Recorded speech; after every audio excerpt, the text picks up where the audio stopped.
dasar proses dan asesmen pembelajaran PAUD.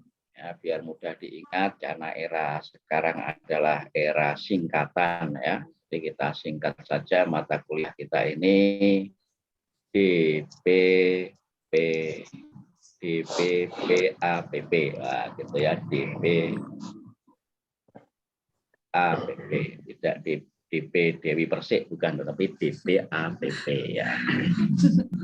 Dasar proses dan asesmen pembelajaran PAUD.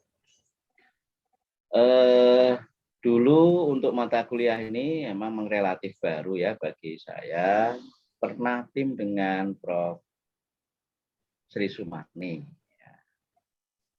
Sekarang tim dengan Dr. Haji Suyadi. Ya.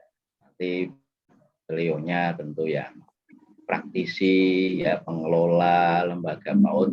Saya pengalaman akan melengkapi banyak hal tentu. Menyampaikan banyak hal berkaitan dengan pembelajaran PAUD ya, dasar, proses dan asesmen. Saya boleh izin share screen ya? Iya, boleh.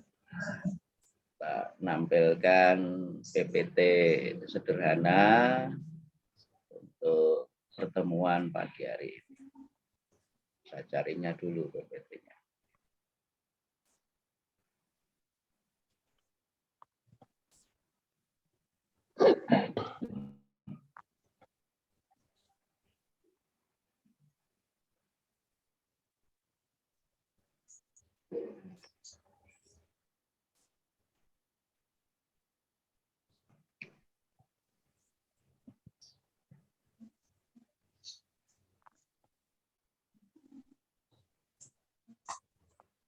Sudah bisa dibaca PPT-nya?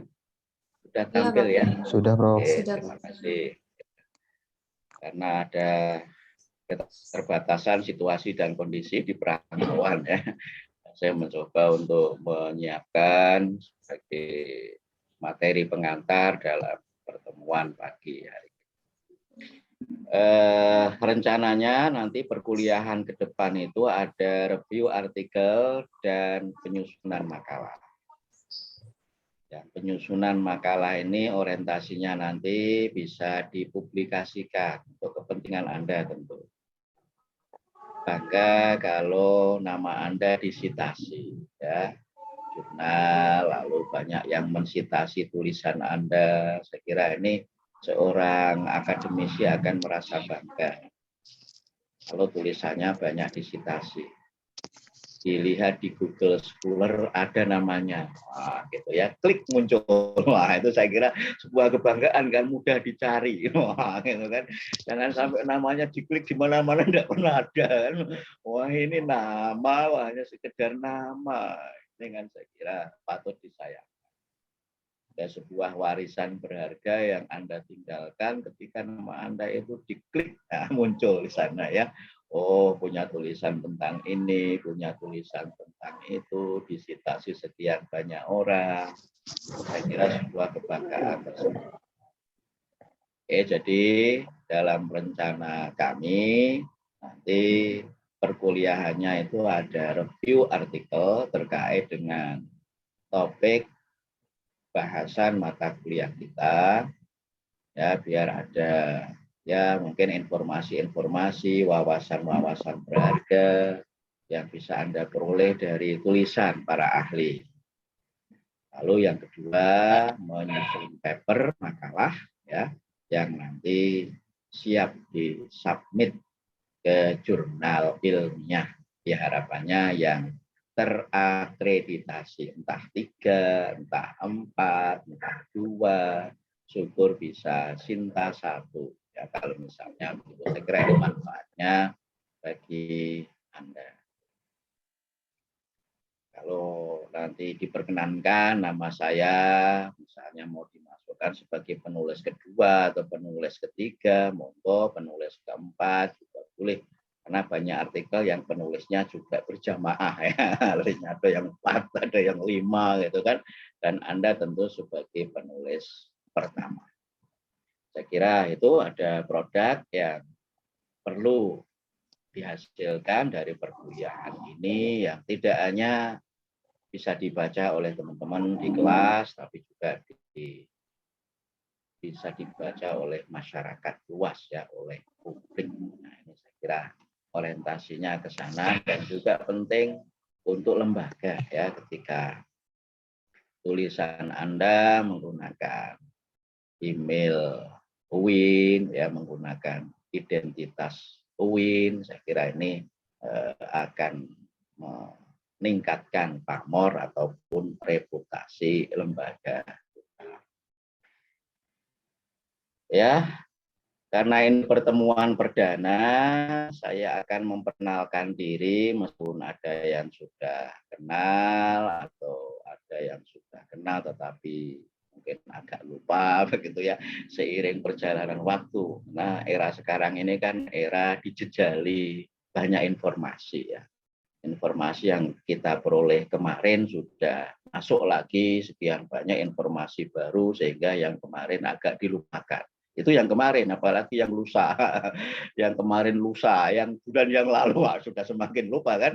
Nah, kecuali kalau itu mungkin berkaitan dengan doi kita, wah itu mungkin sudah 2 tahun masih ingat juga ya. Nah, ini berbeda, karena itu significant others ya, orang lain yang bermakna bagi kita itu ya mungkin tidak mudah dilupakan. Oke, nama alhamdulillah sejak Oktober ya, 1 Oktober 2021 SK guru besar saya turun ya.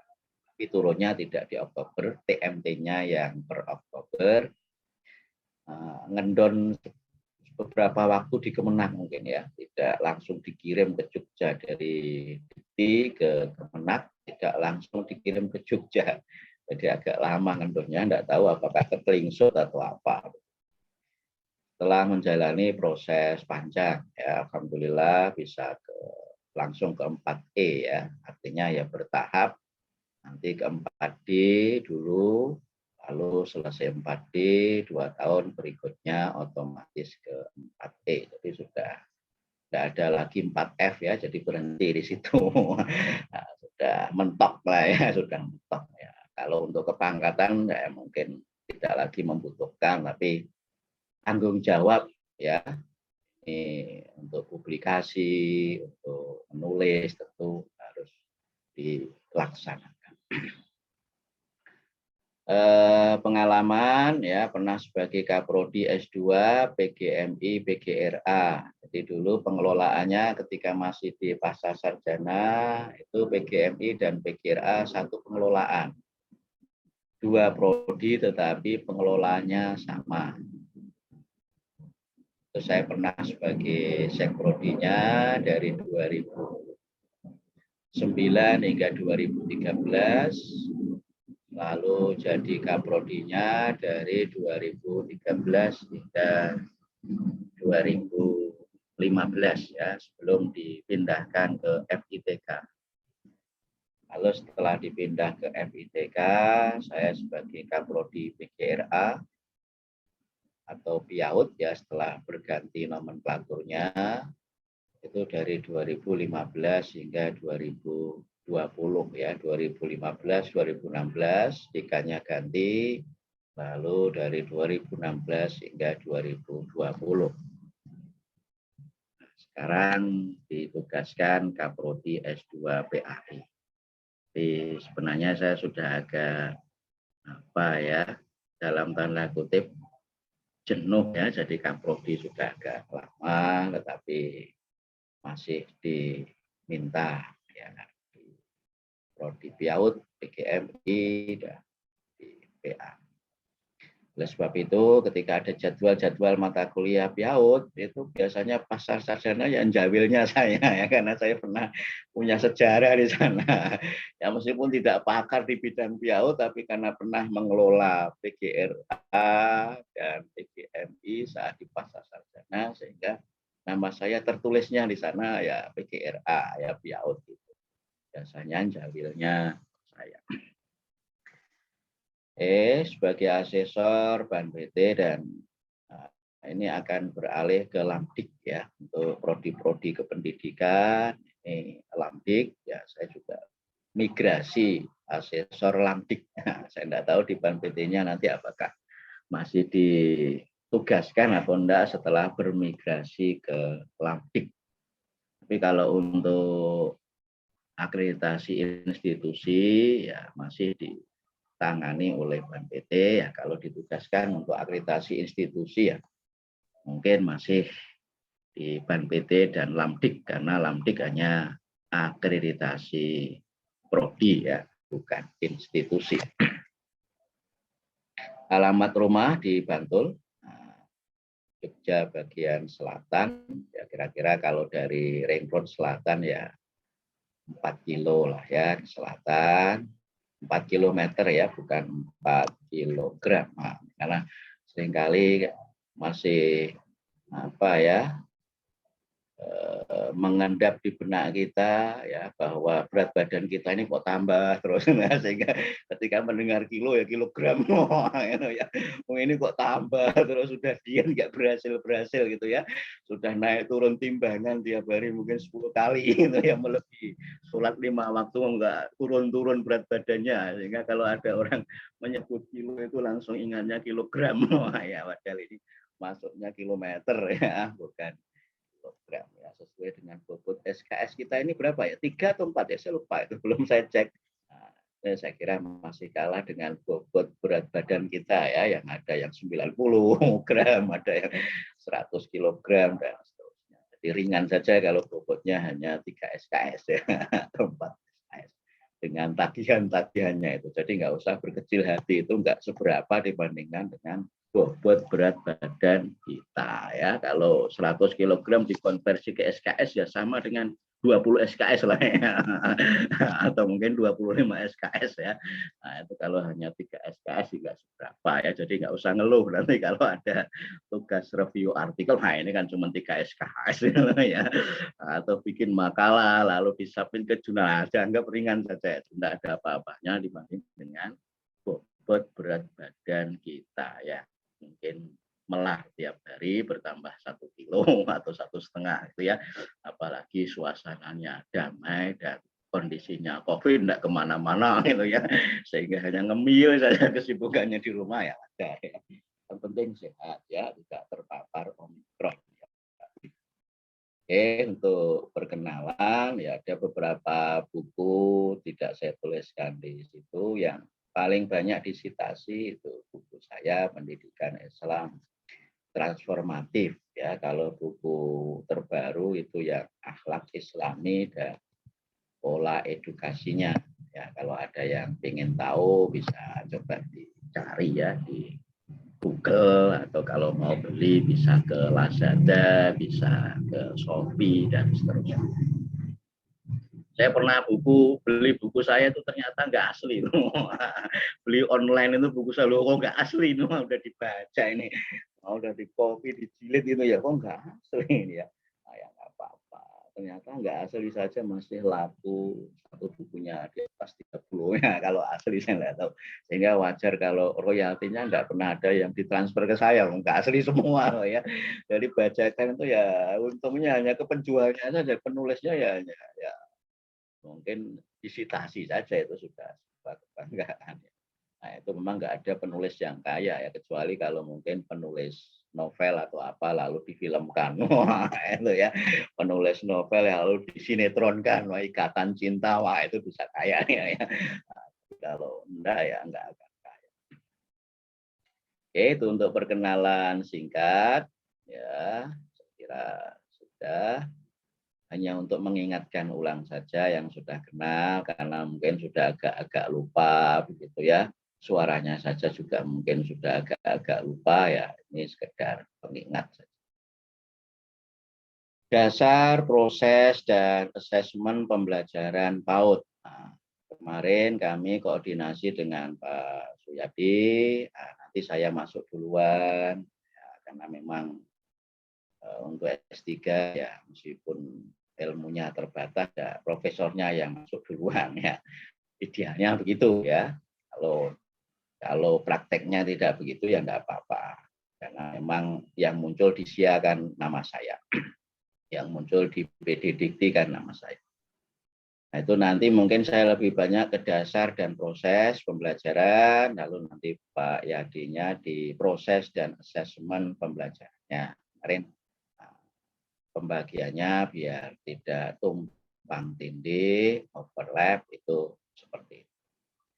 Cuman nanti untuk tema-temanya ya menyusul ya. Nanti saya kirimkan seiring dengan penugasan. Oh, jumlahnya tidak banyak, hanya 6 orang ya, kecuali kalau 100 orang itu saya kira mungkin butuh waktu khusus. Oke, mata kuliah yang membahas pembelajaran sebagai sesuatu yang seharusnya dan sesuatu yang senyatanya, menyangkut dasar, proses, dan asesmennya dalam lingkup PAUD. Kalau kita beri penjelasan ringkas atau sederhananya begitu. Saya sebut dengan yang seharusnya, ini berarti secara konseptual, secara teoritik. Sedangkan sesuatu yang senyatanya artinya praktek yang berjalan di lembaga-lembaga PAUD. Itu proses pembelajarannya seperti apa, asesmen pembelajarannya seperti apa. Karena antara satu lembaga PAUD dengan lembaga PAUD yang lain ada perbedaan. Di PAUD yang inklusi dalam artian latar belakang siswa-siswinya beragam, itu mungkin masuk kelas salam Pancasila. Wah, itu kan gak usah assalamualaikum, siswanya macam-macam. Ya. Selamat pagi, wah, begitu kan. Tapi di lembaga yang lain, enggak. Assalamualaikum warahmatullahi wabarakatuh. Waalaikumsalam warahmatullahi wabarakatuh. Mari kita awali dengan membaca doa makan sebelum makan. Wah, karena memang sudah disediakan makanannya di sekolah. Tidak perlu membawa dari rumah ya, misalnya. Itu ada doa, ada salam. Ya, tapi di lembaga yang lain tidak. Ini karena tadi ya, mungkin perbedaan ideologi, prinsip yang mendasari proses pembelajaran. Nah, kita mengenal keragaman, mengenal beragam perbedaan, variasi ya berkaitan dengan sesuatu yang senyatanya menyangkut dasar, proses, dan asesmen pembelajaran. Mungkin di TK Khalifah dengan di TK Masyitoh itu dasar, proses, dan asesmen pembelajarannya bisa berbeda gitu. Karena visi TK Khalifah kan entrepreneur itu ya. Sebagai wiraswastawan. Depannya begitu. Mungkin materi-materi tentang kemandirian, ya, tentang kreativitas, mungkin memperoleh banyak penekanan dibandingkan dengan TK Masyitoh. Meskipun Masyitoh itu istrinya Fir'aun, ya, tetapi kan Masyitoh itu orang baik, ya, wanita yang sholihah, tidak seperti suaminya. Di TK Masyitoh nggak akan Anda temukan guru-guru laki-laki yang mungkin karena Masyitoh. Ya. Ya, itu berbeda dengan TK ya mungkin TK Bustanul Atfal ya. Atau mungkin Raudhatul Atfal. Ini saya kira ada variasi, ada perbedaan. Ini sesuatu yang senyatanya. Ternyata dalam prakteknya di berbagai lembaga pendidikan juga mengenal variasi karena perbedaan prinsip, nilai, visi, orientasi dari lembaga pendidikan tersebut. Lalu nanti ketika menyusun makalah bisa juga nanti diarahkan ke sesuatu yang senyatanya. Bisa memilih lembaga PAUD tertentu. Ya, kalau bisa ya pilih yang favorit lah ya, yang TK-nya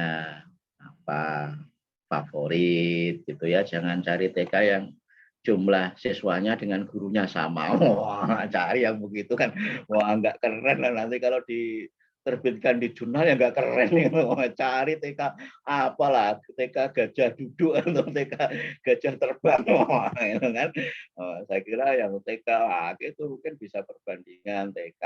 Saya kira ada nuansa-nuansa penelitian lapangnya. Ini biasanya yang bisa dipublikasikan begitu. Kalau murni teoritis ya susah untuk dipublikasikan. Ya. Biasanya cari TK yang unik ya, dan TK-nya juga favorit, misalnya saya kira syukur kalau langsung dicari di Google TK-nya ada. Wah, ini kan cari TK dicari Google tempatnya nggak ada, kan susah kan, karena masih numpang di rumahnya PRT. Wah, itu. Lalu ruang kelasnya garasi. Wah, susah cari TK yang begitu. Loh, kok cari TK yang begitu? Kebetulan dekat dengan tempat tinggal saya, Pak. Wah, ini alasannya sangat subjektif ini ya. Itu kalau mau diterbitkan di jurnal ya susah itu. Kalaupun diterima ya jurnal Sinta Jojo tadi ya, bukan Sinta 1, Sinta 2 atau Sinta 3. Ini yang saya sebut dengan sesuatu yang senyatanya bisa meneliti, mengkaji ya proses pembelajaran, asesmen pembelajaran di lembaga PAUD tertentu, di TK tertentu, di RA tertentu. Ya, ini saya kira. Arti penting belajar sebagai inti pembelajaran. Ya, saya katakan sebagai inti karena sejatinya guru mengajar, karena pembelajaran itu kan ada aktivitas mengajar guru, ada aktivitas belajar siswa, murid, peserta didik. Nah, ketika guru melaksanakan aktivitas mengajar kan orientasinya untuk memfasilitasi kegiatan belajar siswa-siswi. Yang utama, yang terpenting adalah aktivitas belajar siswa-siswinya. Bagaimana agar siswa-siswi itu, peserta didik kita itu bisa belajar senyaman mungkin, seefektif mungkin. Saya masih ingat ya pengalaman berkunjung ke sebuah lembaga PAUD di Sydney ya, Australia, ketika proses penelitian 10 hari ke sana. Itu ke TK Montessori ya, ada sebuah TK Montessori itu di Sydney. Nah, di situ ada kelas yang masing-masing siswanya itu sibuk dengan kegiatan belajarnya sendiri-sendiri ya. Tapi jumlah siswa di kelas itu nggak banyak ya, hanya sekitar 5 orang saja, 5 siswa. Itu ada yang sibuk dengan permainan ya, mungkin mobil-mobilan atau apa gitu ya. Tapi ada juga yang sibuk dengan permainan yang lain. Masing-masing siswa yang ada di kelas itu sibuk dengan aktivitas belajar yang diminatinya ya, yang diminati oleh siswa-siswi. Nah, guru mendampingi di situ, memfasilitasi di situ. Dan kami sempat mewawancarai pengelola lembaga tersebut ya, dan bahkan dikasih buku ya, dikasih buku ya. Tempatnya memang apa ya, menurut saya asri begitu ya, nyaman. Ruangan kelasnya dirancang, didesain sedemikian rupa, dan ternyata di lembaga itu tidak hanya untuk PAUD, ada juga jenjang di atasnya ya, dalam satu kompleks itu, mungkin di tempat kita juga banyak, ada sebuah pesantren, ada sebuah yayasan yang mungkin menyelenggarakan pendidikan dari jenjang TK sampai sekolah menengah ya, SMA atau mungkin aliyah gitu ya, bahkan ada yang sampai ke perguruan tinggi. Suasananya nyaman begitu, tapi ada sebagian kelas yang sedang mengikuti kegiatan ekskursi ya ke kota ya, di rombongan. Jadi kami nggak sempat menemui, mewawancarai guru-guru yang mengajar di situ karena mendampingi siswa-siswinya melakukan kegiatan ekskursi ya, ke luar kelas ya, ke luar kota. Arti penting belajar sebagai inti pembelajaran. saya sebut dengan inti ya, kalau guru melaksanakan aktivitas mengajar, orientasinya tiada lain adalah memfasilitasi kegiatan belajar siswa. Kadang-kadang ketika melihat siswa-siswinya sudah ngantuk gitu ya, mungkin untuk menyemangati lalu diajak tepuk tangan bersama atau nyanyi bersama, kepala lundak pundak lutut kaki, wah misalnya begitu kan, lutut kaki, wah gitu kan. Kalau nggak di depan siswa kan lucu itu, ada guru begitu itu kan, tahu-tahu dia di jalan kepala pundak lutut kaki, ya lucu juga kan. Nah, tapi karena di depan siswa gitu ya, biar siswanya semangat gitu kan, konsentrasi perhatiannya nggak lucu. Kalau di masjid guru begitu lucu itu dia, tiba-tiba kepala pundak lutut kaki ya nggak bisa, ya lucu dia kan. Bisa bubar jamaahnya itu kan, ngisi ceramah pengajian di musola di masjid, tahu-tahu dia berdiri kepala pundak lutut kaki, ya bisa bubar jamaahnya, kecuali kalau dikasih prolog. Ini pengalaman ketika mengajar di TK. Wah, ini saya praktekkan di sini biar ibu-ibu tidak ngantuk ya, ada prolognya begitu tidak apa-apa. Tapi kalau tiba-tiba berdiri lalu nyanyi kepala pundak lutut kaki, ya bisa bubar jamaahnya, dikira sedang stres itu. Kira sedang stres itu gurunya ya, atau penceramah. Di kalangan para ahli psikologi, learning atau belajar memperoleh perhatian besar, bahkan diakui menjadi hal sentral dalam kajian dan teori mereka. Ada banyak bahasan dalam literatur psikologi, mungkin ada bahasan mengenai kecerdasan, ada bahasan mengenai mungkin minat, ya, bahasan mengenai perhatian, ya, dan bahasan-bahasan lain. Dari sekian banyak bahasan itu, ya, survei membuktikan yang paling banyak dibahas adalah mengenai learning, mengenai belajar.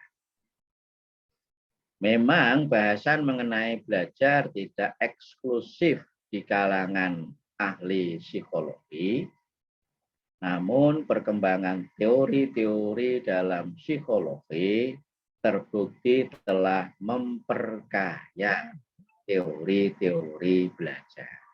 Kira ini patut kita garis bawahi ya, pengembangan teori-teori belajar itu banyak memperoleh sumbangan ya dari hasil riset para ahli psikologi. Ada banyak aliran psikologi yang mengembangkan teori belajar. Misalnya ya ada aliran psikologi yang kita kenal dengan behaviorisme. Nah, ini harus kita baca cepat ya. Tidak boleh dibaca BH lalu saktah biorisme. Wah, ini nanti kita ada BH-nya juga. Wah, tidak boleh kan. Mentang-mentang habis belajar tajwid ada bacaan saktah ya, berhenti sejenak tanpa ambil napas. Lalu membaca aliran behaviorisme pakai saktah lagi kan. BH saktah sebentar. Biorisme. Wah, nanti kedengaran orang di luar kelas, ini kok mata kuliah apa ini, ada BH-nya juga ya. Nah, padahal lalu sedang membahas aliran behaviorisme ya. Jadi jeda itu penting, itu nulis skripsi juga begitu, kadang-kadang nulis pemenggalan katanya nggak tepat. Menurut kabar burung Pak Rahman dikitan lagi. Padahal kan harusnya menurut kabar burung. Wah, gitu kan.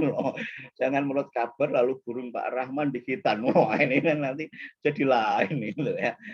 Harusnya menurut kabar burung. Nah, gitu, bukan menurut kabar lalu burung Pak Rahman dikitan. Ini pemenggalannya nggak pas ini ya. Ini harus diperhatikan ya, memenggal tulisan itu gimana, ganti baris itu harus diperhatikan. Hanya untuk intermezzo aja ya, biar tidak ngantuk. Oke, ada teori SR Bond ya, stimulus respon bond. Itu dikembangkan oleh para ahli psikologi aliran behavioristik. Belum lagi mungkin yang aliran humanisme atau humanistik ya, aliran psikoanalisa, dan sebagainya. Nah, ini sumbangannya sangat besar ya dalam memperkaya teori-teori belajar. Seperti dikemukakan oleh Wittig, setiap proses belajar selalu berlangsung dalam 3 tahapan. Mungkin ini bagian dari dasar proses pembelajaran. Dasar proses pembelajaran, yaitu acquisition, ya, pemerolehan informasi pengetahuan. Ya, mungkin dari mendengarkan, dari menulis, ya, dari melakukan berbagai learning activities, ya, berbagai aktivitas belajar, dari memperagakan, ya, kalau di bukunya Gail Tomkin itu misalnya ada yang disebut dengan strategi show and tell, ya, ketika pembelajaran bahasa bagi anak-anak, salah satu strategi yang bisa kita gunakan adalah show and tell, tunjukkan dan ceritakan. Anak diminta oleh guru, ya, mungkin direncanakan sebelumnya untuk pertemuan yang akan datang, anak-anak kami minta untuk membawa benda kesukaan dari rumah. Mungkin ada yang suka mobil-mobilan, mungkin ada yang suka boneka, atau benda yang lainnya, ya, asal ini saya sukanya ibu-ibu dibawa ke kelas. Wah, enggak, benda ini bukan orang kan, permainan. Lalu nanti dikasih kesempatan tampil di depan kelas, menceritakan mengenai benda kesukaannya itu, ditunjukkan ke teman-temannya, lalu diceritakan di mana membeli benda itu, apa mainan itu, dengan siapa membelinya, kapan, harganya berapa. Nah, gitu kan. Bahkan karena saking senangnya dengan mainan itu, mungkin dikasih nama itu. Ada yang boneka dikasih nama Andin. Wah, gitu. Bonekanya dikasih nama Andin gitu kan. Wah, sehingga susah ini kayak film Upin Ipin itu ketika Tok Dalang Emas itu bingung karena Rembo hilang. Ternyata Rembo itu ayam jantannya. Mau Rembo gitu. Ini ada juga dikasih nama itu saking sayang dan perhatian. Bonekanya dikasih nama, yang perempuan Andin, yang laki-laki Aldebaran. Wah, itu ya. Wah, cerita nih Aldebaran sama Andin. Wah, ceritanya bisa mengalir itu karena yang diceritakan benda kesukaannya. Semangat ya. Lalu disepakati di situ, ada yang bertugas sebagai penutur, yang bercerita, lalu yang lainnya sebagai penyimak. Nanti yang sebagai penyimak, apa tugasnya? Nah, misalnya menyimak, mendengarkan temannya yang sedang bercerita. Tidak boleh gaduh, tidak boleh ngomong sendiri. Kita sepakati bersama ya, poin-poinnya dirumuskan bersama antara guru dengan siswa. Lalu setelah selesai bercerita, nanti yang penyimak ini mengajukan pertanyaan. Nah, silakan mengajukan pertanyaan ke temannya yang sudah bercerita tadi. Ada poin-poin yang disepakati bersama. Lalu bagi yang bercerita, ini ada poin-poin yang mungkin perlu disepakati bersama. Tampil di depan kelas, menceritakan benda kesukaan yang dibawa dari rumah dengan ditunjukkan ke teman-temannya yang lain. Ya. Misalnya begitu. Ini ada poin-poin yang disepakati. Show and tell, tunjukkan dan ceritakan ya, dalam pembelajaran bahasa ya, karena memang untuk siswa-siswi peserta didik di PAUD ini juga ada aspek perkembangan bahasa juga ya, pengembangan aspek bahasa, show and tell juga bisa menjadi salah satu strategi pembelajaran. Acquisition, ya mungkin dari dia bercerita, mungkin dari dia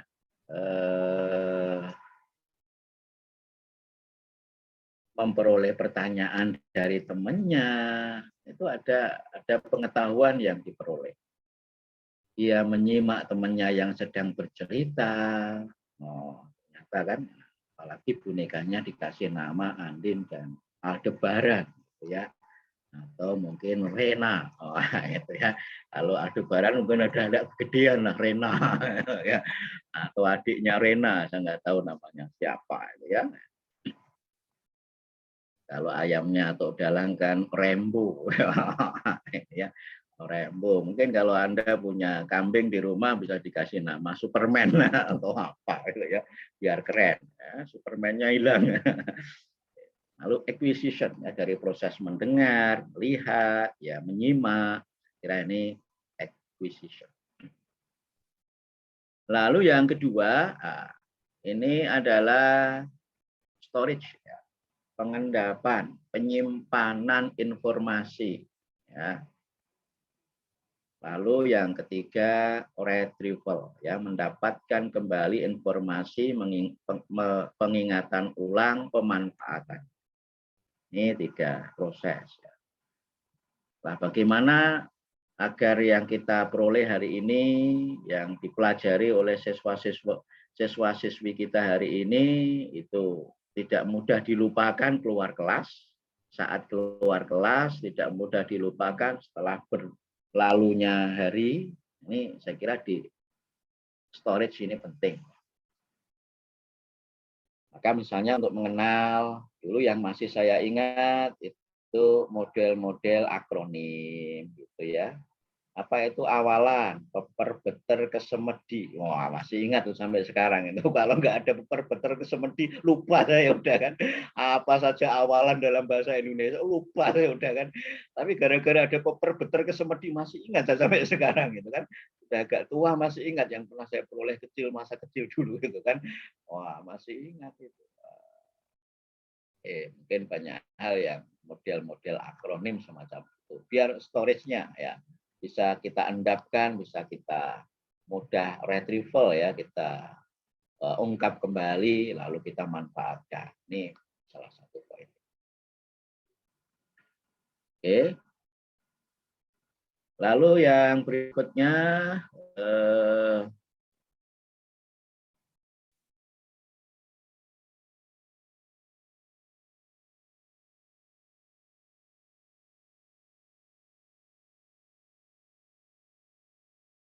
tentang makna reformasi dan sistem dalam konsep pembelajaran. Tadi belajar sebagai inti pembelajaran, lalu apa yang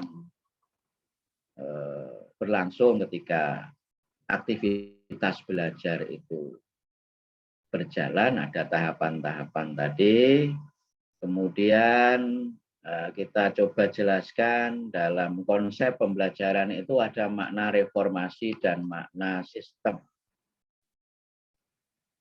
Makna reformasi antara lain kita dasarkan ketika konsep pembelajaran itu digunakan yang menggantikan konsep pengajaran. Kalau dulu konsep yang banyak digunakan itu konsep pengajaran, lalu kemudian digantikan dengan konsep pembelajaran. Ya, sejak pemberlakuan UU Sisdiknas nomor 20 tahun 2003 karena belum ada UU Sisdiknas terbaru dan berbagai peraturan turunannya seperti PP nomor 19 ya, SN tentang SNP misalnya itu ada makna reformasi. Apa makna reformasinya? Nah, belajar tadi dari pengajaran ke pembelajaran.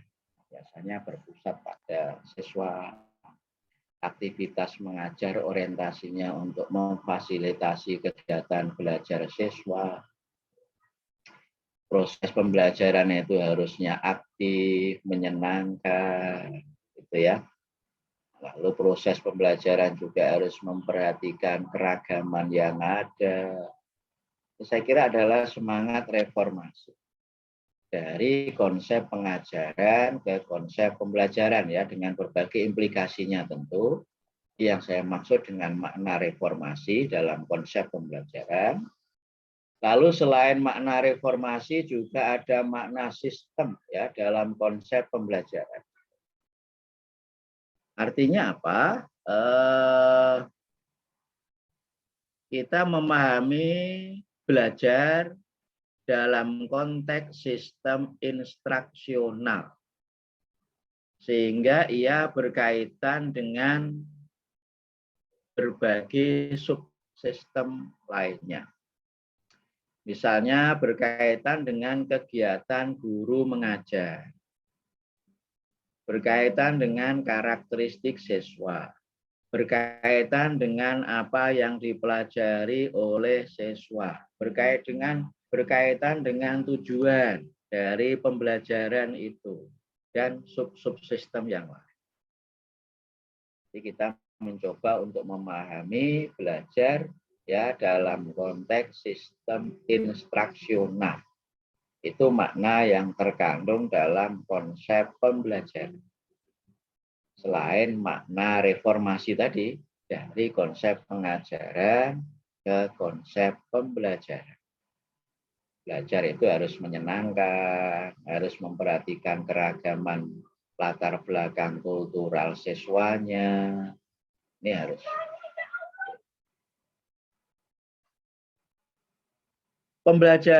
Pemahaman tentang pembelajaran diperlukan karena berguna untuk mengapa kita perlu mengkaji dasar, proses, dan asesmen pembelajaran PAUD. Ya, karena itu berguna. Berguna untuk apa? Nah, ini kalau kita menggunakan prinsip ambak ya, apa maknanya bagi kami, ya, bagi aku, bagi kamu. Pertama, membantu pendidik, guru memahami proses belajar yang terjadi pada individu. Tadi tahapannya ada acquisition. Ya. Mungkin dalam acquisition ini misalnya ada, ya saya pernah wawancara dengan pengelola TK di Montessori tadi yang saya sampaikan. Dikasih buku juga, itu misalnya MES. Nah, ini penting ya. Ketiadaan makna ini seringkali menjadi hambatan bagi siswa-siswi kita. Kalau kita menggunakan istilah yang siswa kita nggak dong, itu menjadi hambatan, kendala utama dia untuk bisa mencerna apa yang dipelajari, apa yang disampaikan oleh guru. Misalnya karena siswa kita ini beragam ya, ada yang bahasa ibunya bahasa Jawa, tapi ada yang mungkin bahasa ibunya bukan bahasa Jawa. Lalu kita mengajar diselingi dengan istilah-istilah bahasa Jawa, itu yang nggak bahasa ibunya bahasa Jawa bisa nggak mudeng itu. Kalaupun tertawa bukan karena dia paham, karena melihat temannya yang lain tertawa. Sehingga tertawanya agak terlambat itu. Gitu kan. Ini kadang-kadang jadi kendala, jadi hambat. Proses acquisition-nya nggak berjalan, kan nggak bisa mencerna apa yang disampaikan, nggak mudeng istilah itu artinya apa kok.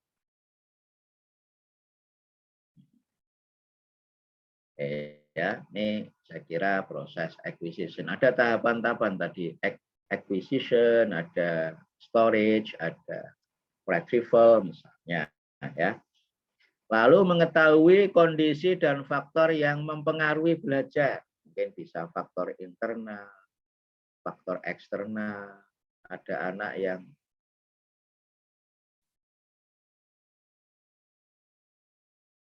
kurang aktif di kelas. Mungkin juga ada problem di rumah tangganya. Misalnya, jadi keluarganya maksud saya kok rumah tangga. Di keluarganya, ya mungkin ayah ibunya sedang bertengkar, gitu ya misalnya. Ini faktor eksternal, ada juga faktor internal. Ya, kalau Anda baca di bukunya Munif Khotib misalnya ya, yang berbasis kecerdasan apa itu istilahnya? Ganda apa janda? Kecerdasan ganda ya, kecerdasan majemuk. Itu multiple intelligence ya, kecerdasan ganda. Itu kasus anak-anak di sekolah itu sangat beragam. Sangat beragam. Tidak ada yang mau belajar kecuali kalau ditemani sama kucing. Wah, itu kan. Karena mungkin dia punya binatang kesayangan di rumah itu kucing. Kalau di kelas nggak ada kucing, nggak bisa perhatian ya. Pokoknya nggak bisa fokus ya. Pokoknya harus ada kucing di sampingnya. Oh, masalahnya bisa berat. Lah mengapa sedemikian dekatnya dengan kucing lah? Karena orang tuanya sibuk dia, nggak pernah perhatian sama anaknya. Berangkat pagi, pulang sore, pulang malam kerja kok. Anak hanya ditemani sama kucingnya itu, mungkin sama pembantunya, sehingga lebih dekat dengan kucingnya daripada dengan orang tuanya. Wah, gitu kan. Adalah yang akhirnya merasa nyaman, bisa fokus, bisa perhatian. Itu kalau ada kucing di sampingnya. Ini kasusnya bermacam-macam. Ada faktor internal, ada faktor eksternal. Ada anak yang mungkin karena sering dimarah-marahi di rumah, gitu ya, sama orang tuanya. Lalu kemudian di sekolahan dia ganti memarahi temannya. Oh, itu kan, ada itu kan. Jadi ada suami yang di rumah dimarahi sama istrinya, dia nggak berani sama istrinya. Akhirnya dia marahi anak buahnya di kantor. Oh, ada faktor eksternal ini kan. Jadi marah yang menular ini. Jadi dimarahi di rumah, lalu kemudian dia ganti marah di kantor, gitu kan. Lalu anak buahnya yang di kantor karena dimarahi sama atasannya, marah juga di rumahnya kan. Marahi istrinya, marahi kucingnya, marahi anaknya, begitu kan. Lalu anaknya karena dimarahi sama orang tuanya, marah juga sama temannya di kelas itu, gitu kan. Jadi marah yang menular ini susah, dia ada faktor internal ya, melampiaskan amarahnya. Itu kan. Saya masih ingat ya.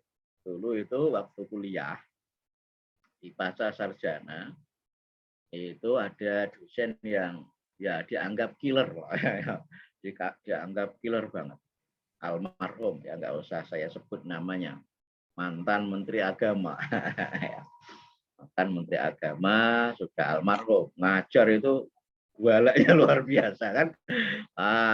Mahasiswanya itu di kampusnya sudah ada yang jadi dekan, sudah ada yang mungkin jadi wakil rektor, tapi ketika kuliah dimarah-marahin. Ini kuliah dimarah-marahin. Saya itu kalau di kampus jadi dekan, masa di sini dimarah-marahin sama dosen ini gimana? Tapi nggak berani, gitu kan? Nggak berani sama dosennya, mau marah balik nggak berani. Karena dosennya guru besar, sudah mantan Menteri Agama lagi kan. Akhirnya dipendam marahnya itu. Makanya setelah kembali ke kos-kosannya, ke penginapannya itu ada gambar, ada foto dosen tadi langsung ditusuk-tusuk itu, diinjek-injek itu, ada saking marahnya. Di gambarnya dosen tadi ada foto itu diinjek-injek itu saking marahnya di kosnya ya, dilampiaskannya begitu. Kadang-kadang begitu, jadi nggak berani melampiaskan di depan dosen bersangkutan, tapi melampiaskan amarahnya ketika di kamar gitu ya. Jadi kalau nggak ada gambar ya digambar sendiri lah ya. Dosennya itu digambar karikatur apa dipukul-pukul nih ya. Bahkan ada yang bercerita ayam saja itu ditendang itu. Ketika menendang ayam itu sambil menyebut nama dosennya tadi, ditendang-tendang tadi sambil menyebut nama dosen yang marah-marah dia tadi. Wah, itu kan. Jadi namanya marah ini menular ya gini nih ya. Boleh jadi itu terjadi pada siswa kita dimarahi di rumah, lalu dia marah-marah di sekolah ya. Mengapa dia dimarahi di rumah ya? Ternyata orang tuanya dimarahi di kantor. Mengapa kok dia dimarahi di kantor? Ternyata atasannya dimarahi istrinya di rumah. Wah, gitu kan.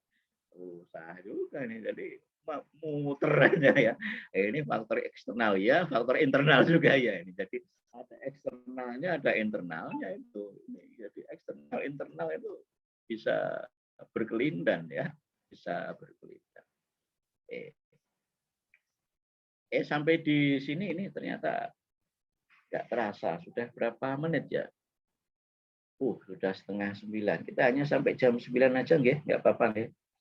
Saya kebetulan juga ada kelas jam 10. Ini mahasiswa S1 minta pindah. Kalau jadwalnya nanti sore dari kampus itu jadwalnya dari prodi itu jam 2:15 ya. Tapi anak-anak pada minta pindah karena katanya bentrok dengan kegiatan apa gitu ya. Dan tidak ada waktu lain minta pagi hari. Nah, karena jadwal dari prodi itu lah saya nggak ngubah-ngubah lah, tapi karena mahasiswanya bentrok dengan apa kegiatan SPT atau apa ya di biologi itu, minta mengusulkan pindah pagi lah, hanya ada waktu ya sekitar jam 10. Nah, biar saya ada jeda juga ngecas laptop ya, sama ini belum sarapan saya ya. Ya, belum sempat sarapan tadi, hanya minum air putih ya, satu tahu bakso saja untuk modal cuap-cuap di layar ini ya secara daring dari Surabaya ini. Oke, sampai di sini mungkin ada hal yang mau direspon, ada hal yang mau ditambahkan, saya persilahkan. Monggo.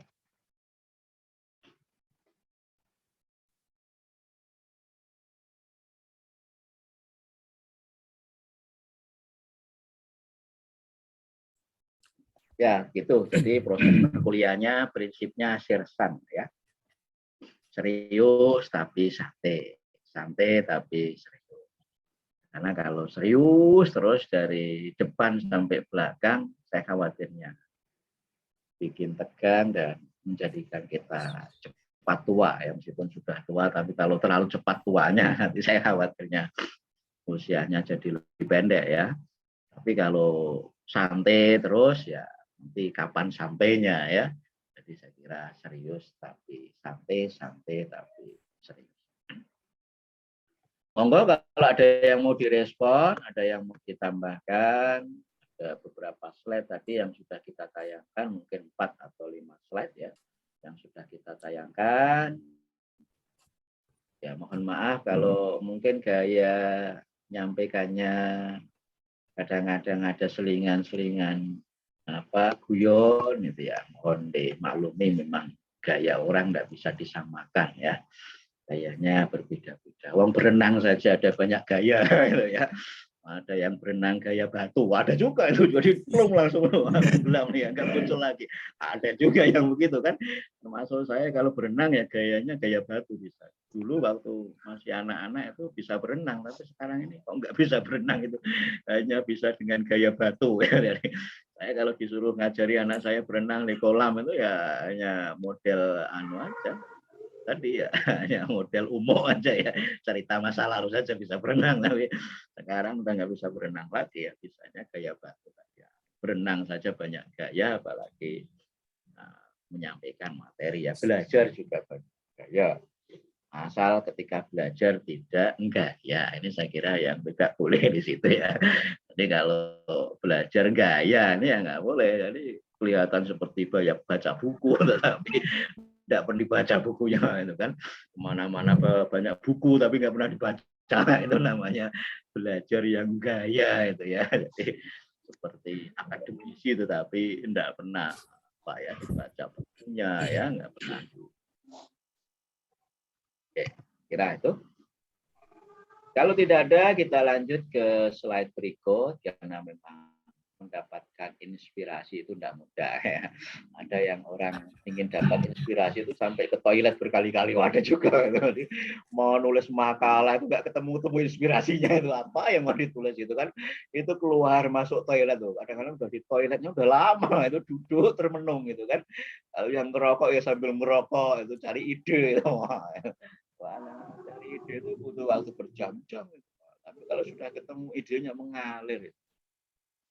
Nah, mungkin pernah dengar ceritanya Taufik Ismail itu kan, ketika diminta untuk membuatkan lirik lagu bagi Chrisye itu kan, katanya nggak ketemu idenya itu kan. Apa sudah dikasih waktu sekian minggu, itu hari hanya nggak ketemu. Nah, seorang Taufik Ismail ya seorang yang sastrawan ya, seorang ahli puisi, itu ternyata juga mengalami hal yang sama. Oke, 3 modus anak belajar. Saya kira di PAUD, di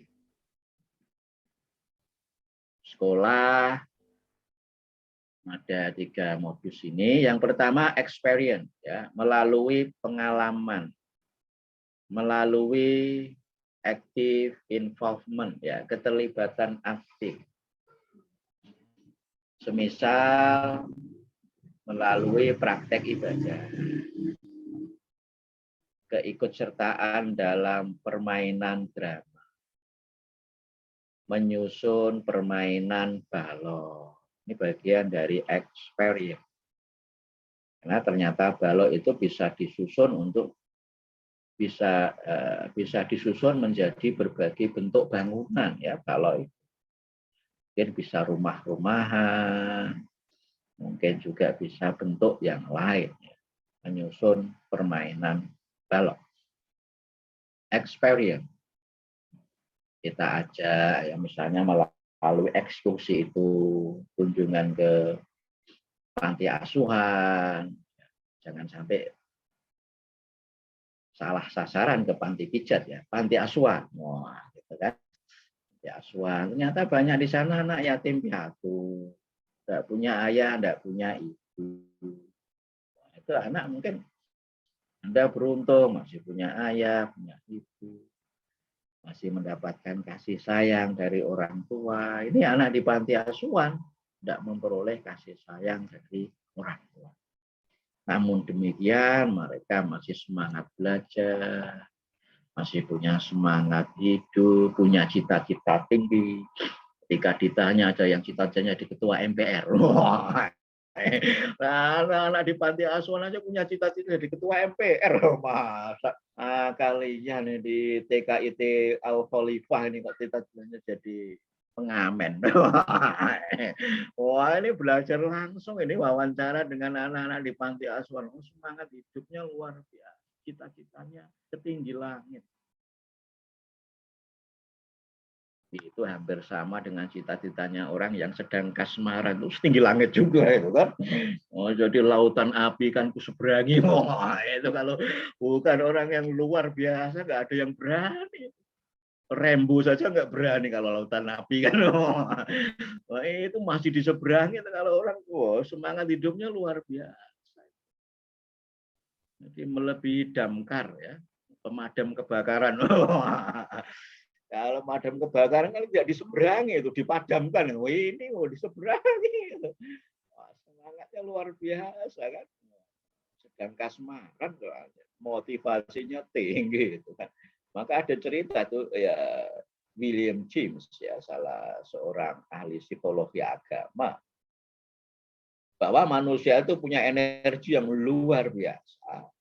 Selama ini yang dimanfaatkan ya dalam daily activities itu mungkin baru 5% saja dari energi yang dimilikinya. Dengan energi 5% itu sudah bisa banyak hal dilakukannya. Berangkat ke kampus, pergi ke perpustakaan, membaca buku, berdiskusi, ikut seminar dari pagi sampai sore hari. Lalu pulang ke rumah capek, letih dia. Sudah merasa tidak punya tenaga. Oh, gitu kan. Langsung masuk ke kamar, tas dilempar, rebahan di tempat itu. Sudah terasa tidak punya tenaga lagi kan.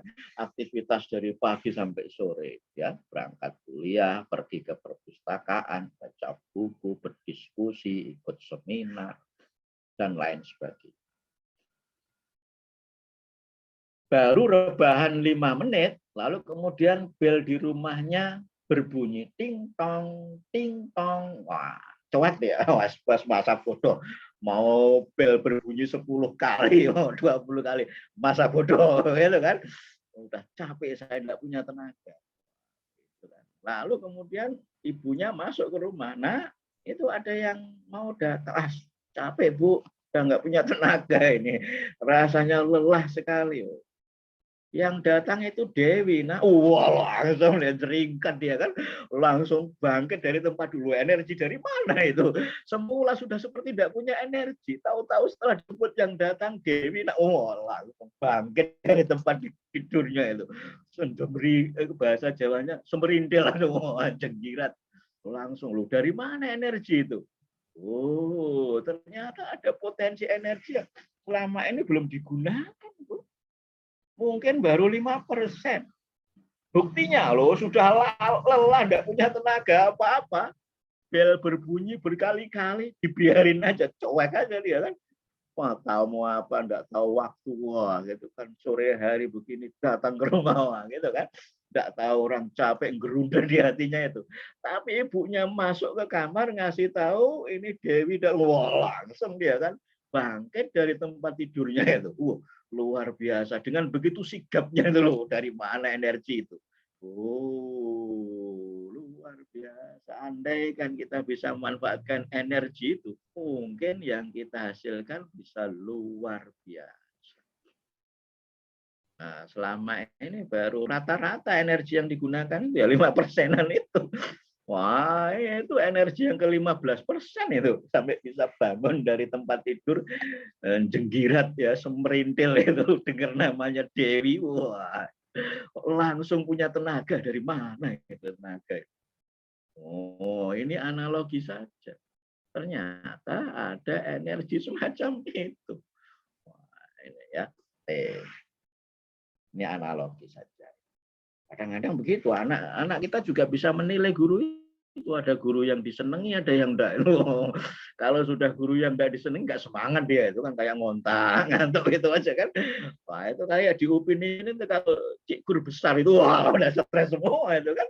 Yang di TK itu udah stres semua, cik guru besar orangnya udah gede, galak lagi kan. Tapi kalau cik guru Yasmin, wah ini semangat semua, ini semuanya kan. Ini energi dari mana? Ternyata emosi itu bisa menjadi sumber energi yang luar biasa.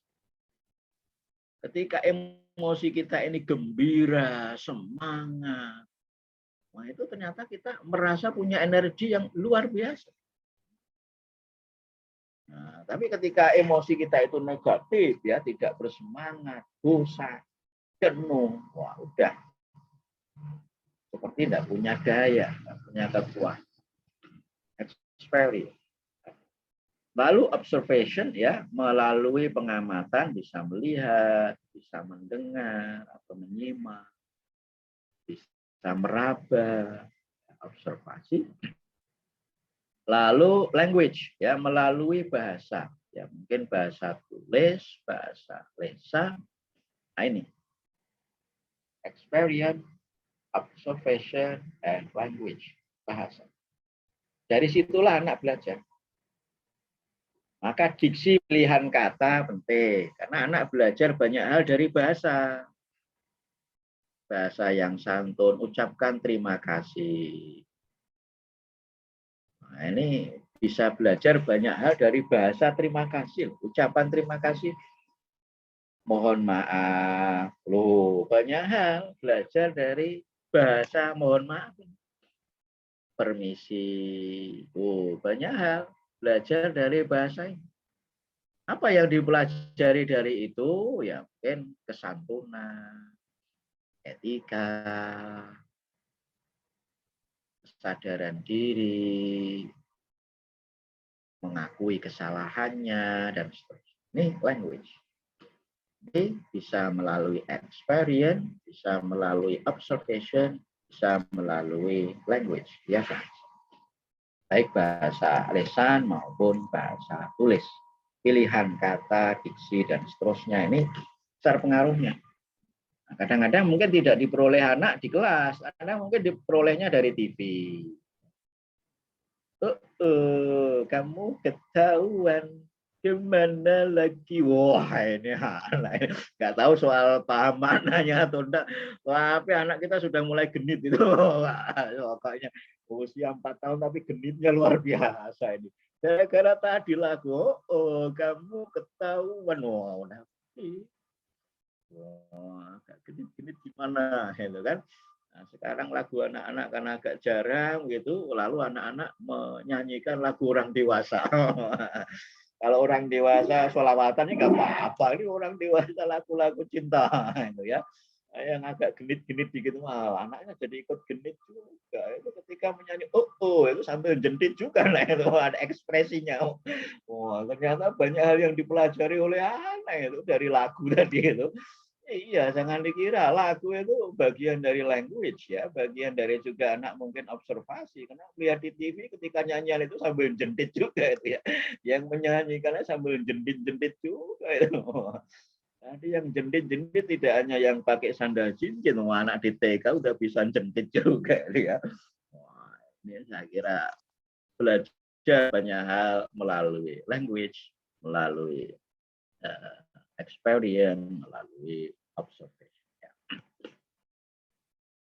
Terakhir, ya, kita cukupkan dulu ya sampai di sini. Dalam konteks pembelajaran bahasa, ini saya kutip lagi teori dari Gail Tomkins, pengembangan aspek bahasa anak, karena dalam pembelajaran di PAUD ada juga aspek perkembangan bahasa atau pengembangan bahasa anak, ada immersion.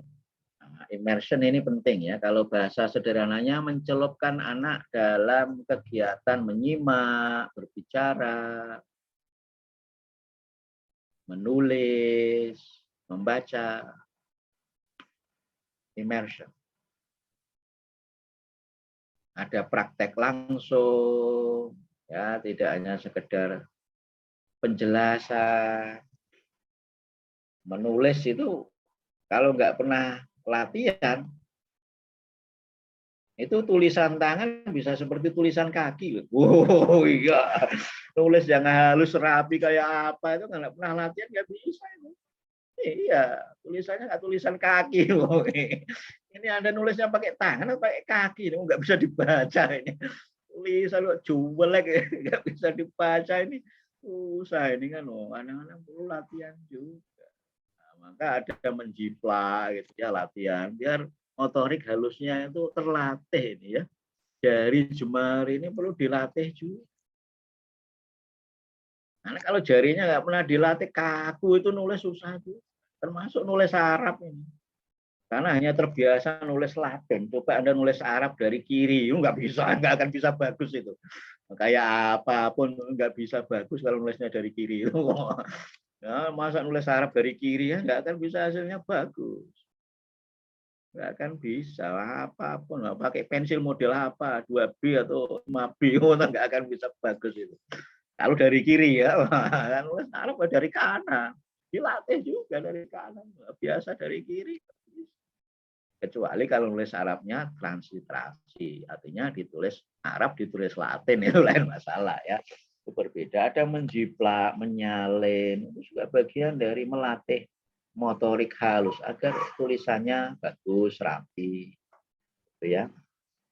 Kalau kita lihat orang-orang tua kita dulu itu seringkali tulisannya rapi ya, indah. Sekarang kita kok tulisannya jelek-jelek, nah gimana? Jarang nulis kok. Materi langsung di copy. Pak minta flash disknya. Oh, nggak pernah ditulis. Jadi nggak pernah nulis ya itu. Kalaupun nulis ya di laptop. Ini tangannya ini ya, ini nggak pernah latihan nulis. Jadi ya tulisannya jelek. Nah, kalau tulisannya jelek, mukanya cakep nggak apa-apa. Ini sudah tulisannya jelek, mukanya jelek lagi. Wah, ini susah masuk surga itu yang kayak begitu. Nah, yang ditanya sama malaikat itu wajah sama tulisannya. Oh, ditanya dulu kan, karena dari wajah dan tulisan itu bisa terbaca kepribadiannya. Oh, ini ternyata malaikatnya suka membaca kepribadian. Jadi dia salahnya dia masuk pintu surga yang kebetulan malaikatnya suka membaca kepribadian. Jadi disuruh nulis dulu sama wajahnya, sama dilihat telapak kakinya, telapak tangannya. Wah, jelek nggak bisa masuk surga lewat pintu itu ya, kecuali kalau lewat pintu yang lain. Mungkin dia bisa masuk surga lewat pintu sabar ya, karena saking sabarnya nih ya, sabar hidupnya sengsara, sabar itu ya, diputus cinta, sabar ya, nggak apa-apa dia bisa masuk surga lewat pintu itu tadi ya.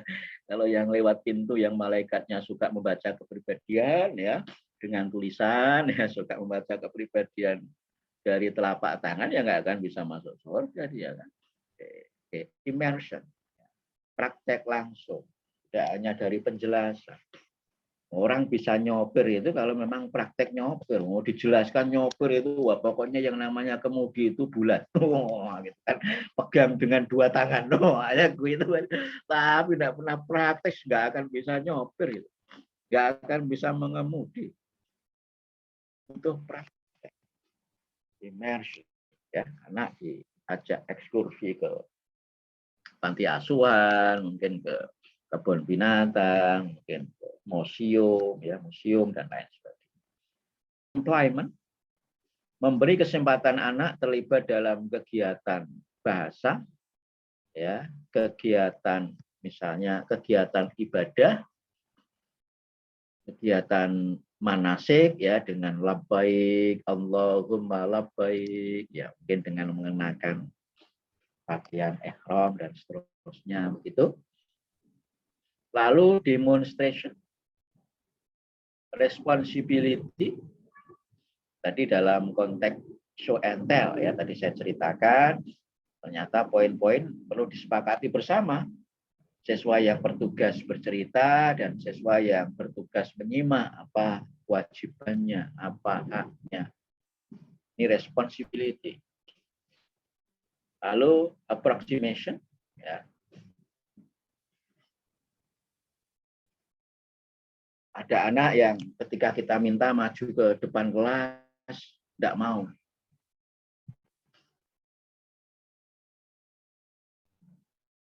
Maju saja tidak mau, apalagi maju sambil nyanyi. Oh, nggak mau dia kan. Balonku ada 5, cuma 5 saja kok nggak mau tuh nak. Nggak banyak balon kita itu. Coba kalau 10 kan nah, warnanya apa saja udah habis ya. 5 itu masih mudah menyebutkan warna. 10 kan susah itu. Balonku ada 10, warnanya apa saja susah udah habis. Stok warna kita itu kan. Nanti kan akhirnya merah, merah muda, merah tua, gitu kan. Oh susah ini warna kok ada muda, ada tua. Oh ini susah ini kan. Gara-gara 10 tadi balonnya. Kalau hanya 5 ya masih bisa menyebutkan warnanya dengan mudah ya. Tidak mau suruh tampil ke depan kelas menyanyikan lagu balonku enggak. Ya dengan berbagai cara, lalu di kesempatan yang lain anak mau tampil di depan kelas, tapi lagunya tidak balonku ada 5, balonku ada 1. Satu saja. Oh salah lah itu. Menyalahi pakem ya jangan dimarahi lah apa. Kalau sudah mau tampil di depan kelas itu sudah patut kita apresiasi. Soal masih salah nyanyinya ya. Approximation. Jangan kita tuntut ketepatannya. Yang penting ada progres. Ada peningkatan, ada kemajuan. Memang masing-masing anak bisa berbeda. Untuk sampai finish itu bisa berbeda. Tapi semuanya kita harapkan bisa sampai finish. Nah, kira-kira begitu. Cuman kecepatannya untuk sampai finish antara anak bisa berbeda-beda. Maka jangan kita paksakan A sampai finishnya sama dengan B, B sama dengan C. Tidak bisa. Mungkin C untuk sampai finish lebih lama dibandingkan A. Nah, ini pentingnya approximation. Lalu yang berikutnya expectation. Harapan dari guru. Kalau ada guru ketika mengajar, lalu ya yang penting sudah saya sampaikan materinya. Soal dong, radong, mudeng, ramudeng, paham atau enggak, terserah. Bukan anak saya. Wah, kalau sudah begitu ekspektasinya rendah. Bukan anak saya. Wah, kalau sudah begitu ekspektasi guru rendah. Dan ini pengaruhnya besar terhadap keberhasilan belajar anak. Maka kan mungkin pernah Anda dengar cerita ya. Yai Imam Zarkasi. Pengasuh pesantren modern Gontor. Itu konon setiap malam melaksanakan sholat malam di setiap jengkal tanah yang ada di pesantren. Sholat malam di pojok bagian sana, sholat malam di pojok bagian sana. Setiap jengkal tanah di pesantren itu pernah digunakannya untuk sholat malam. bermohon agar santri-santrinya yang mondok di pesantren itu menjadi santri yang berhasil. Jadi saking besarnya ekspektasi guru, dibawanya itu ke doa. Setiap kali sholat dia mendoakan untuk kebaikan dan keberhasilan murid-muridnya. Itu namanya high expectation. Ekspektasi yang tinggi bagi keberhasilan siswa-siswi. Nah, ini yang mungkin kita perlu banyak belajar ya dari para tokoh. Karena punya ekspektasi yang sedemikian tinggi untuk keberhasilan siswa-siswi. Ada guru yang mungkin honor bulanannya tidak seberapa, tapi karena mencintai profesinya, mencintai siswa-siswinya, lalu bersemangat mengajar dengan segala keterbatasan yang ada. Seperti dalam cerita film Laskar Pelangi. Wah, ini high expectation. Pembelajarannya boleh di kampung, boleh di pedalaman, tapi siswa-siswi saya harus bisa punya prestasi seperti anak-anak di perkotaan. Wah, ini kan high expectation. Anak saya tidak hanya hebat secara internasional, tapi juga dunia dan akhirat. Wah, ini kalau sudah ada akhiratnya kan sudah melebihi internasional ya. Wah, ini high expectation. Tapi kalau tadi pokoknya dong radong, mudeng ramudeng, paham enggak paham, terserah, bukan anak saya. Wah, ini low expectation ya. Ekspektasinya rendah. Apalagi ada guru yang masuk kelas, lalu bentar ya nak, saya tak keluar dulu mau ngerokok. Wah, sudah ngerokoknya yang didahulukan kan. Wah, jadi ngajarnya sambilan, yang penting ngerokoknya. Wah, ini bukan ekspektasi yang tinggi ya, bukan ekspektasi yang besar. Anda mungkin juga pernah mendengar ya cerita atau kisah Thomas Alva Edison. Yang konon dianggap anak bodoh di sekolahnya. Bahkan sampai dikeluarkan oleh gurunya dari sekolah.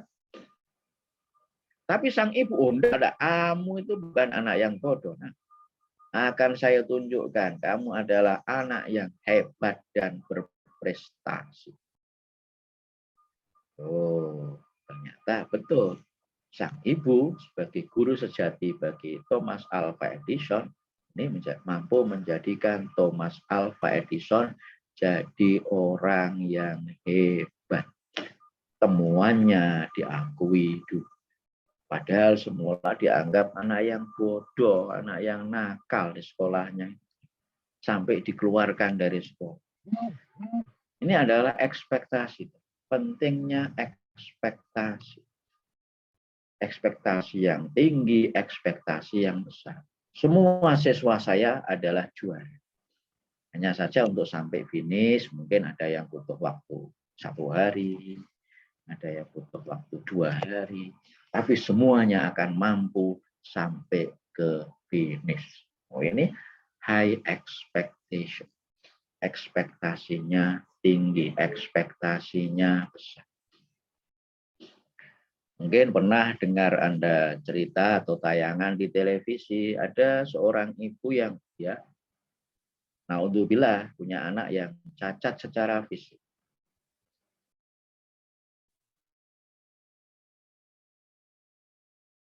Tapi karena orang tuanya, bahkan konon ya, sang ibunya sampai malu punya anak begitu. Gak seperti yang diharapkan, bukan bayi yang diharapkan. Lalu akhirnya diasuh sama neneknya. Oleh nenek punya keinginan bayi ini menjadi orang yang berguna, hafal Al-Quran. Aja dalam tanda kutip, ekspektasi yang tinggi itu jadikan anak bisa hafal Al-Quran. Katanya setiap hari diperdengarkan bacaan Al-Quran, disetelkan bacaan Al-Quran. Ternyata usia berapa tahun begitu, dalam kondisi yang cacat, anak hafal Al-Quran. Oh, ini ekspektasi. Dengan ekspektasi hal-hal yang biasa bisa menjadi luar biasa. Maka guru itu juga macam-macam. Ada guru biasa, ada guru yang luar biasa, dan ada guru yang tidak biasa. Ya, ketika mungkin perilakunya itu tidak seperti guru-guru yang lainnya, aneh gitu ya. Guru kok aneh gitu, itu namanya guru yang tidak biasa ya. Bukan luar biasa. Luar biasa itu guru yang berprestasi, mengubah yang biasa menjadi luar biasa. Mengubah wu jadi wow. Wah, itu namanya guru luar biasa. Wu jadi wow itu enggak gampang itu. Iya, tapi kalau guru yang tidak biasa itu ya guru yang aneh-aneh gitu ya. Wah, ini guru aneh. Nah, terima kasih. Untuk sementara kita cukupkan sampai di sini.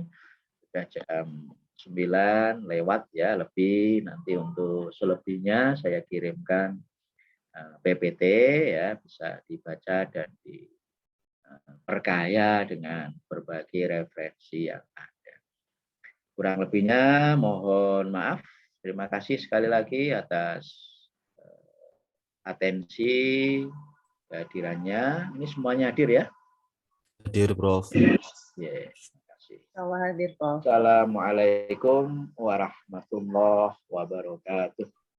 Waalaikumsalam warahmatullahi wabarakatuh.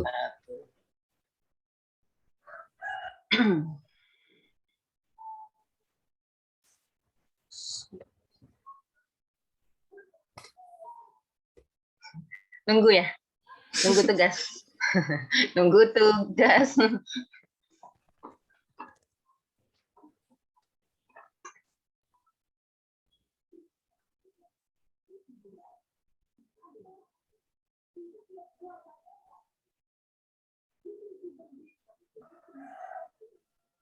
Dikirimnya lewat Mbak Isah ya? Kurang paham juga, Mbak. Tadi dia mau ngirimnya tuh ngirim kemana? Ke grup Emang apa? kita ada grup sama beliau ya? Nggak ada kan? Ada. Oh ada. ya. Ada. Yang asesmen. Oh. Itu sekalian Pak Suyadi juga sudah ada Mbak Isa? Sudah ada di grup. Oh sudah.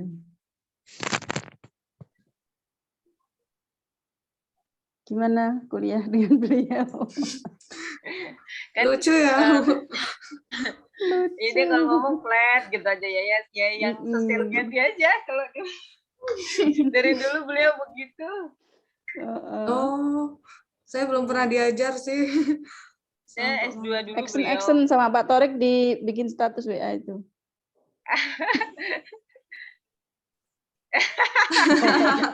Itu ternyata dia drop handphone.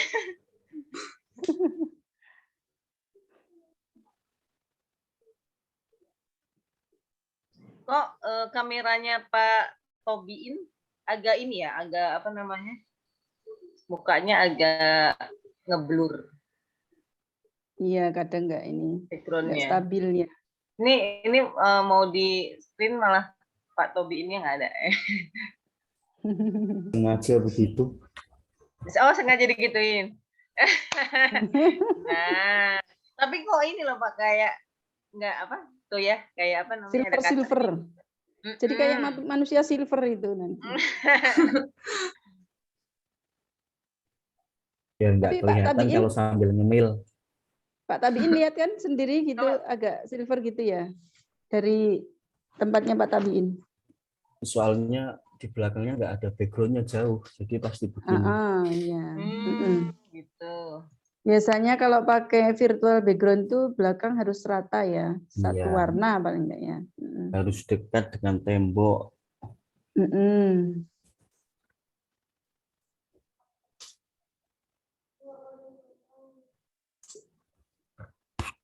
Ini ada yang berburu SIM Lintas enggak ini? Oh sudah Pak Tabiin. Aku semenjak kuliah nggak mikir, Bu. Enggak ya? Iya, aku nggak ngajukan penelitian apa-apa. Pokoknya kalau masih teori lepas. Pusing nanti kalau pas ditagih hasil penelitian itu. Pas lagi kuliah ngerjakan tugas kayak kemarin itu. Aduh.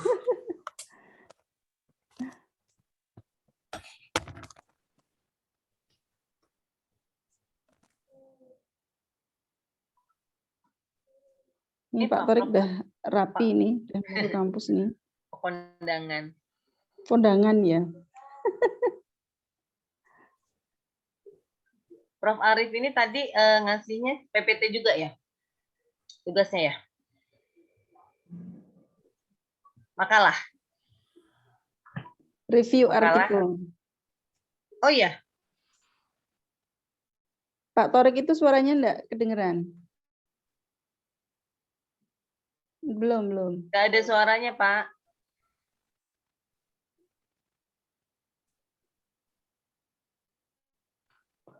Belum Milik kamu kedengar. itu nggak ada gambar mic-nya kok.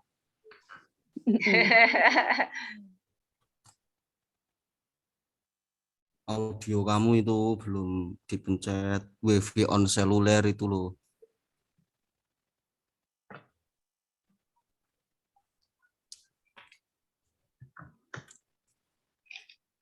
Emang minggu depan sudah nugas kan? Belum itu, masih dilanjut. Masih ini ya, pemaparan beliau ya.